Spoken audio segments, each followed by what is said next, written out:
Resort. We wish you an enjoyable stay.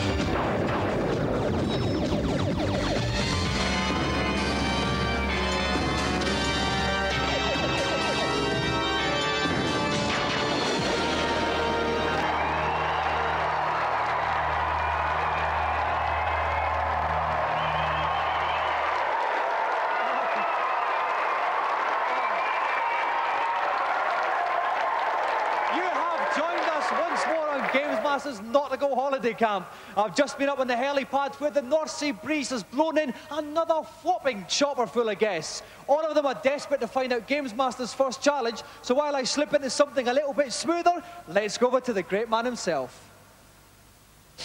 Welcome to the fount of game-playing wisdom on this stormy Thursday night. For my first challenge tonight, I've chosen to tax your brain cells with a puzzle game called Tomatoes. The object is strategically to place platforms and fans in order to guide the tomatoes across the screen to the conveyor belt on the right.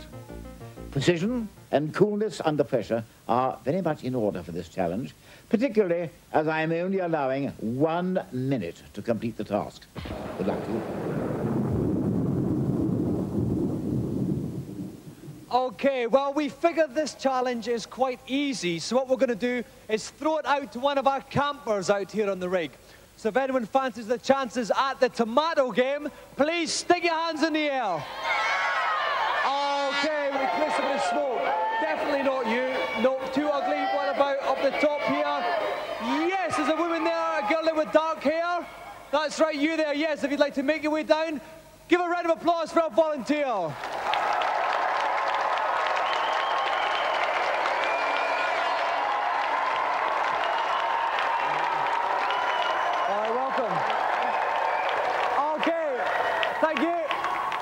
What's your name? Helen. Helen Williams, okay. Where are you from, Helen? East London. All right, now you heard Gamesmaster's little introduction. You know roughly what you've got to do. We don't want to tell you too much more than that. It's basically a test of your intelligence. How's your grey matter these days? Got me through so far, but it's slipping a bit, you know. All right then. Well, let's hope it doesn't slip too much. If you'd like to take your place, Helen, we'll get ready to start. And helping me through this taxing challenge of intelligence is everybody's favourite pro, Dave Perry. Welcome, Dave. Hi, Tom. Now, Dave, okay, we haven't given too much away about this game. She's really got to feel her way through it. Any tips you can give her, though? Yeah, it's an infuriating game that relies heavily on trial and error, so it's just try as many different ways to solve the challenge as possible. So, Helen has 1 minute to get the tomato from the bottom left corner of the screen to the conveyor belt at the middle right-hand side of the screen using any of the objects available. Helen, are you ready? Your 1 minute begins now. Okay, off goes Helen here now. Clicking along the bottom to select between the objects. What she's got is she's got 3 fans and 2 springboards. Okay, so she's put a fan and she's put 2 fans there. Why is she going with 2, Dave, do you think? Because she's going to need it's quite a big gap. She's going to need quite a bit of wind power. Okay, oh no, the tomato got splatted. She's got unlimited tomatoes though. The time's important, so 20 seconds. Yeah, she's put a springboard there now. She's going to see what... Oh no, you got splatted too close to the fan there. Too close to the fan. Just to move the fan away a little bit. 30 seconds gone here. Clicking on that green light springs the She's tomato got to bounce. No, but it's not nearly long enough. And the flame's going to get the tomato. Big flame gets her. Okay, so 37 seconds gone here. What she was doing is seeing how far the tomato will spring across, so she knows where to put the second springboard. Okay, she's gone for 3 fans now. Oh, a bit too strong there. She's got 12 seconds left here, David. She's going to do it. She's got to allow for the extra fan and the more power. Okay, here it goes. Yeah, she's got 7 seconds left. Oh, no, hit by the fireball. 4, 3, 2, 1. Yes, she's just done it. Brilliant. With 1 second to go, it's as close as they get, but Helen Williams has done it. Well done, Helen. Excellent, excellent. Okay. All right, Helen, that was absolutely brilliant. It was so tight at the end there. Were you worried at all? Did it ever get a little bit hairy down there? Yeah, it did a bit. I was a bit freaked out when it got splattered on the fan. I wasn't expecting That was it. You only had a couple of seconds left there. But we're lucky it's all smiles at the end. Well, Helen, you didn't notice it happening at the start of the day, but you have an added bonus now, the Gamesmaster Golden Joystick!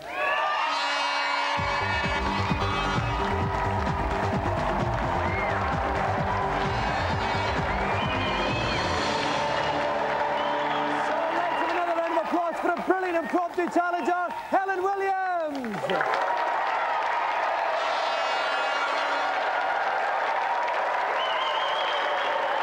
Yet another happy camper leaps enthusiastically back to his cabin, and 3 more experts line up to thrust their opinions on the waiting world in this week's reviews.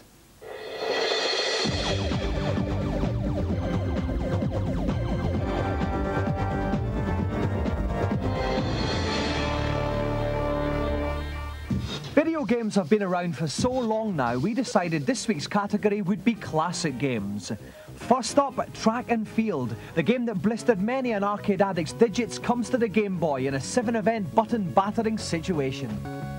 The graphics are some of the best I've seen on the Game Boy, I think. There's not a lot of blurring behind you when you're running, swimming, etc. You could argue there's plenty of variety in there. There's 12 levels, you can have a couple of players, but once you've played each level a couple of times, you decide it's completely irrelevant. The big problem is that it's very, very easy. On my first go, I got all the way through to the end, and after that, what was the point of playing it?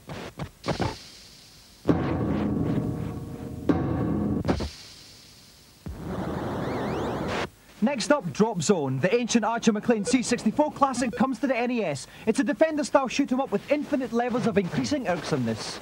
It's basically a sideways scrolling, shoot 'em up, shoot everything. There's not a lot of variation in the levels, but they just get faster and they get harder.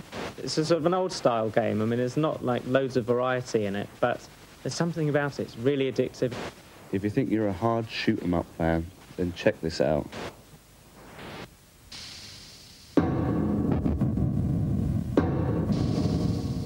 Next up, Paperboy 2. In the politically correct sequel, you can be a paper girl as well, as you bunny hop and lob lurid tabloid tales through windows 21 levels long. At first I found this quite a good game, but I definitely only mean at first. Bland graphics, twee sound, the kind of collision detection that they could have improved on a digital watch. This is one game to avoid.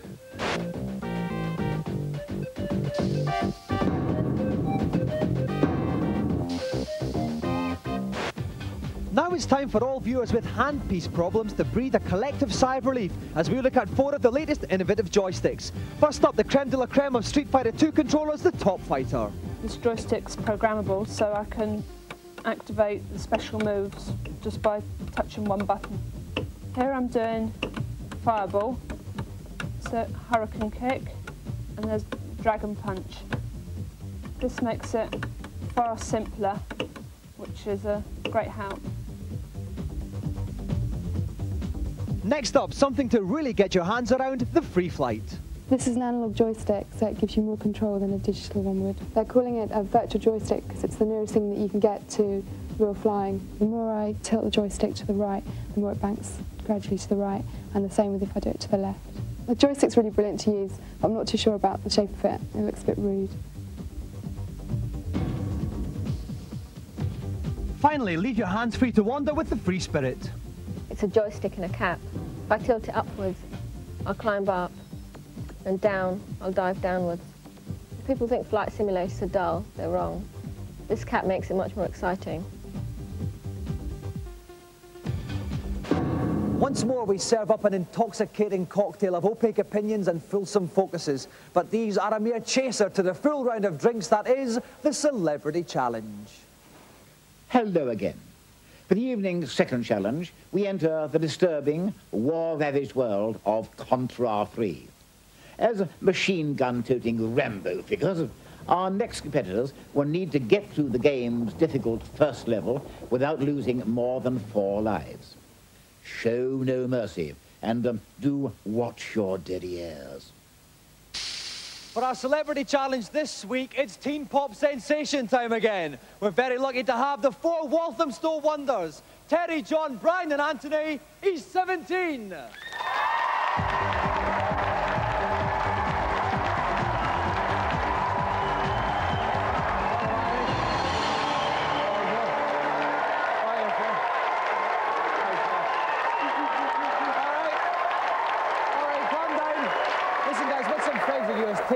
on a few weeks ago. They were very, very nice about you guys. Said you guys were much better games players than them. Is that true? No, they're better than us. Is there any real grief between you guys and them, or do you like hang out, have a beer? Yeah. Yeah. Or two. Yeah, they're such lovely pop stars, aren't they? They're all nice. This is like a sort of tag team situation here, right? You've all got to sort of muck it together to get through the level. Which order are we going to play it in then? Who's the sort of best games player? Do you want them to hang on till last?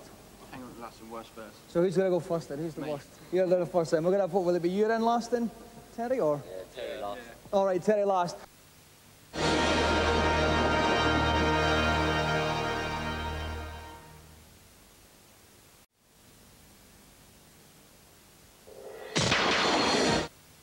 The commentary box with me, I have my very own chart sensation, Dave the Kid Perry from Super Pro. Welcome, Dave. Hi, Dominic. Now, Dave, any tips here? It's quite a tough challenge, this. It is a tough challenge. There's plenty of action in this game, but, you know, they've got plenty of time, so if they take it easy and just think about the challenges, then they might have more luck than they did choosing hats for today. You're a fine one to talk. Okay, then, what they have to do, they have 4 lives, 1 each 17 member per life in a relay situation.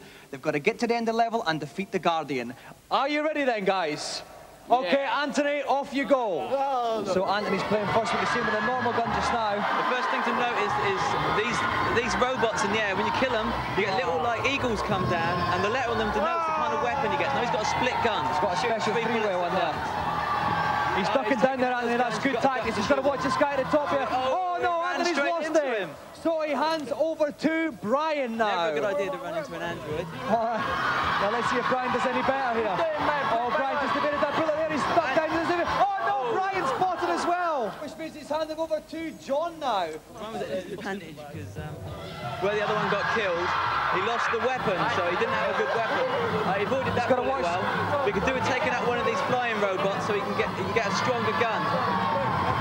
Okay, he's doing all right though, John. He's doing very well. He's probably about a third of the way through. He's going to go up to Absolutely. This is the first of these. There's 2 of these. You shoot right into that red ball, and that should take it out. It's the first of 2 in the game. Well. John has proven a bit of an expert at this game, Dave. Now he's got to jump in this tank. This tank is invincible whilst he's in here. So nothing can actually get him at all when he's in the tank, This would be excellent in the middle of London, wouldn't it? It would be handy in Oxford Street, Dave. All right, he's out there. Little somersault. Oh, no, he's got it. So he hand over to the last competitor, which is Terry. How far have they got to go, Dave? Not far enough. Nearly at the halfway point. Okay, it's all up to Terry now. He's got the power up. That's it. Oh, he's got a smart bomb. That's a smart bomb. You see another smart bomb up on the top right of all the icons. Now he's got a barrier. He's totally invincible now. Whilst it's blue, he wants to go like the clappers. Absolutely. When it turns red, he's got to watch out a bit. Got to be careful. Oh, he's done it. That's all right. He's got 3 smart bombs still, so he could use those. That's a laser gun. Okay, now what's happening here now, Dave? Now, there's a little tango man. Oh, he's a total pansy, this guy, though. Oh, no, what's going to happen? And they don't even go anywhere near. No, get away from him. He's all right. He's standing there. He's gone. Keep going. No, that's just halfway. Okay, he's finished the halfway body here. Get another weapon. A homing missile. Now, those are brilliant. Those will find the enemies. Sort of fills up a little. No, he doesn't want to get that. Keep on going. That's it. You've got to stay up on these stone slabs because any minute now a jet plane's going to come in and napalm the whole area. Okay, oh my God, it's Vietnam all over again. There we go. Had he been down on the floor, he'd be Kentucky Fried Chicken by now. He's going to keep on going, climb up this wall. So he's over halfway through it now. But right, now this is the dodgy bit. He's got to hang from this bar and avoid these flames. He can shoot the little fireballs out of the way. Okay, he's got to be careful. Time is not important here. He's got to time it and get it. Terry is the last 17 member left. That's it. He can shoot this one. Get out of the way. Now he can go now. This is a great performance so far. He's being so cool, taking his time. It's not a time challenge. He's got to power up. He's got that. Right. 3-way now. Split gun now. He's lost the homing missile. This looks quite dangerous here. He's got to time it right. Time it. Let's go. This is getting very, very tense. It's very exciting. Really good At the end. Oh, no! Straight in the flames. But he was going so Crash and burn. Terry eats some flames. His man is dead, and E17's challenge is over. Round of applause for E17.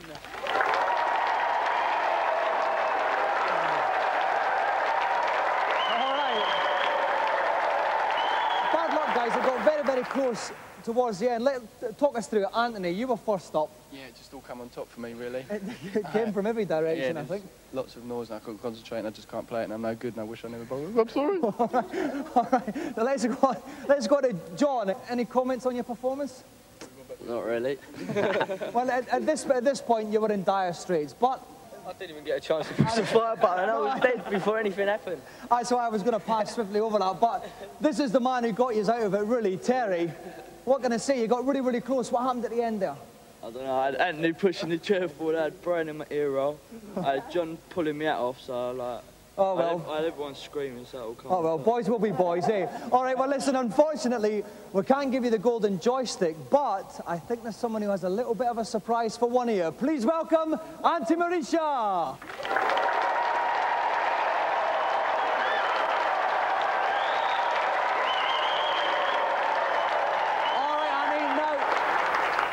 I know you've nominated your favourite East 17 member for a little surprise. Who's it going to be? Terry. It's going to be Terry. What have you got to say about that, Terry? You can pick a surprise from Auntie Marisha's trolley. I'll take this one. Cheers. You're going to take that one? Yeah. All right, lovely. Let's have another round of applause for Auntie Marisha and our special guest, East 17.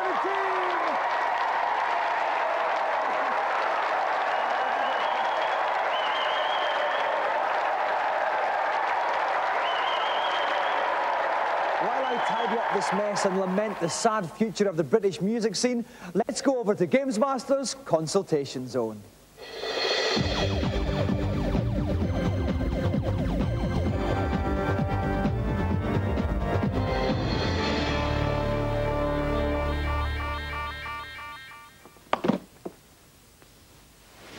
Hello, Gamesmaster.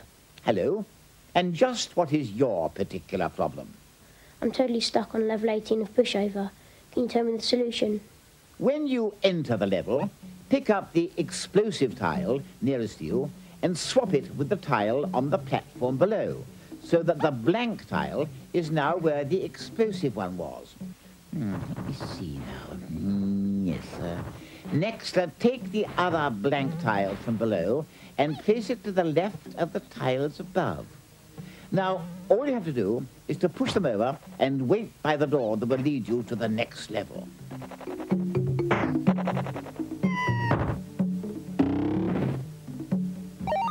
Thanks. Sometimes my genius amazes even me. Next, please. Well, blow me. I'm terribly sorry. I think you've come to the wrong place. Next, please. Hello, Gamesmaster.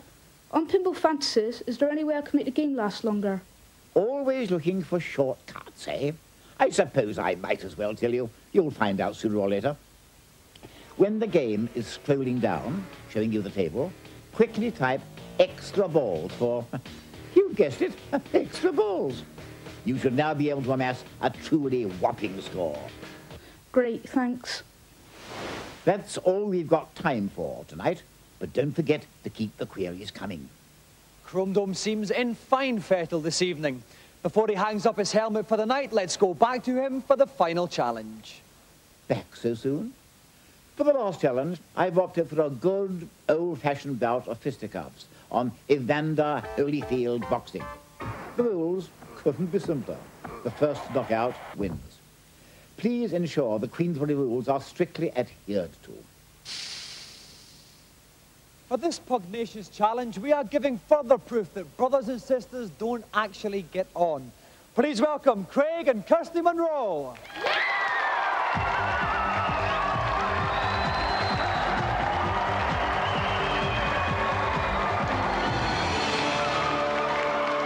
Welcome, young man. Right, now, Craig, first of all, tell me a little bit about these dazzlingly white T-shirts you've got on. Oh, they're just basically from our karate club. So both of you do karate? Yes. So do you think you could give me a kicking? Yeah. All right, now listen, Kirsty, my little sister Teresa is far too angelic to even think about fighting. What about you and Craig? We fight all the time. All the time, and who usually wins? Craig normally wins. Well, Craig, I think you must be the favourite then. Yep. Okay, Craig, if you'd like to sit on the left, Kirsty on the right, we'll get ready to come out fighting. And the springing my step is definitely more buoyant, which can only mean Jane Goldman from Game Zone's with me again. Welcome, Jane. Hi. Now, Jane, we've got two young competitors here. How can you help them? Well, the most important things for them to remember are firstly to alternate the sides they punch on, because it'll make it harder for their opponent to block their jabs. Right. And also, don't be afraid of running away, because you need to replenish your energy. Okay, let's hope they bear that in mind. So basically, two people come out fighting, one of them is left standing at the end, that one is the winner. Are you ready, guys? Then come out of your corners. Craig Monroe's on the left-hand side in the green shorts with a tragically unhit black Mohican. Kirsty's on the right in the red shorts, tragically Mohican, ginger facial hair combination. At the bottom of the screen there's two energy bars. When they get black, your fighter gets knocked down. There's also a picture of a chest and a face. When they turn grey, your fighter is in trouble. Well, they're both fighting very aggressively at the moment, Dominic, but neither of them are doing a lot of defending. No, they're not. I didn't think anybody's game. I didn't want this to be a good, quick fight here. Yes. Now, it's Craig's energy, which is slightly lower, so Kirsty's slightly ahead. Oh, but Craig's got in the body now. Lovely body, then uppercut combination there. Oh, Kirsty's on the ropes. Oh, she is. Is Craig going to take advantage of it? Tying him off. No, good uppercut. Oh, he's backing away now this time, Craig. Oh, it's just taunting him now, Kirsty. Come on, you wimp, she's saying. Oh, Craig doesn't like that. He's coming in here. Oh, no, Kirsty's fighting back, but then she takes her on the chin. Kirsty's energy is sneaking down there. One more hit, I think, and Kirsty will be down. Oh, no, her energy's picking up a bit. If they don't get hit for a while, their energy seems to go up a little bit. That's right. Oh, lovely little punch. Down. Craig's what down. Craig needs to do now is press the A button as fast as he can to replenish his energy. And when the countdown reaches about 7, he needs to hit C and get up really quickly. Okay, it's flashing. Hit C now, hit C. He's up there. And his energy's a bit replenished. Okay, they're at it again.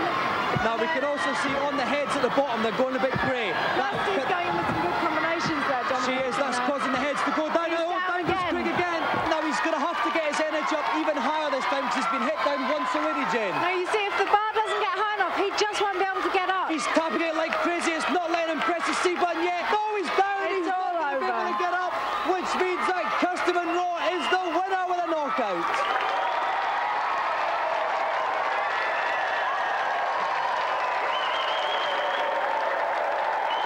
Now, first of all, Craig, what happened there? You must have been giving it a chance. The energy bar wouldn't let me get up in time. It certainly didn't there because your sister was horrible to you. Tell us what you were doing there. Well, I was using some combinations and that got him down quite easily. And eventually I got revenge for the fights at home. Kirsty, not only have you managed to stick one on your brother, you go home with the golden Gamesmaster joystick!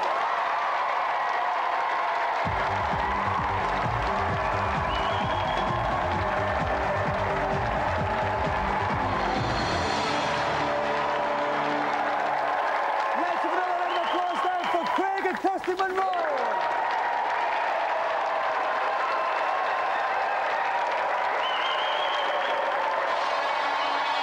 Well, it's the dreaded dinner gong again. We're going down for some of Auntie Marisha's latest cuisine, a finger buffet of quail's nipples tonight. Don't miss next week, we've got some impromptu entertainment from none other than Josie Lawrence. It's sure to be a big spunky one, so don't miss it. Good night.